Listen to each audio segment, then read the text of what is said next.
দিনাজপুরের ঘোড়াঘাটে সাম্প্রতিক সময়ে বেড়েছে চোর ডাকাতের উপদ্রব। এলাকায় চুরি ডাকাতি ও মাদক বিক্রির উপদ্রব ঠেকাতে আলোচনা সভা ও কমিটি গঠন করেন এলাকার যুব সমাজ। শুক্রবার দুপুরে নামাজ শেষে ঘোড়াঘাট পৌরসভার ১ নং ওয়ার্ড যুবকদের আয়োজনে মেহেদী হাসান এর সঞ্চালনায় প্রধান অতিথি হিসেবে বক্তব্য রাখেন উপজেলা নির্বাহী কর্মকর্তা রফিকুল ইসলাম। এই আলোচনা সভায় উপজেলা নির্বাহী কর্মকর্তা রফিকুল ইসলাম বলেন, সকলে সচেতন হলে চুরি ডাকাতি ছিনতাই ও মাদক সেবন ও বিক্রি দমন করা সম্ভব। শুধু কমিটি গঠন করলে হবে না, এ বিষয়ে সকলকে এগিয়ে আসতে হবে এবং প্রশাসনকে সহযোগিতা করতে হবে।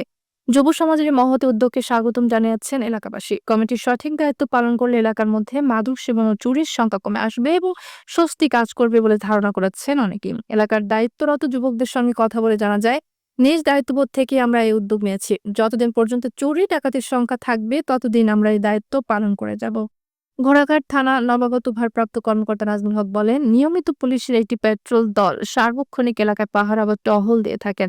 মাদক সেবন, ব্যক্তি এবং চুরি ডাকাতি ঠেকাতে এলাকাবাসীর সহযোগিতা কামনা করছেন তিনি। এই আলোচনা সভায় আরো উপস্থিত ছিলেন উপজেলা সহকারী কমিশন আব্দুল আল মামুন, কাউসার শেখ, সাবেক ১ নং ওয়ার্ড কাউন্সিলর রাহাত আহমেদ, সাবেক নারী কাউন্সিল জোসনা বেগম, সাবেক কাউন্সিলর সাখাওয়াত হোসেন, শাহিন মিয়া, মেহেদী হাসান, শাকির আহমেদ সহ এলাকার গণ্যমান্য ব্যক্তিবর্গ উপস্থিত ছিলেন।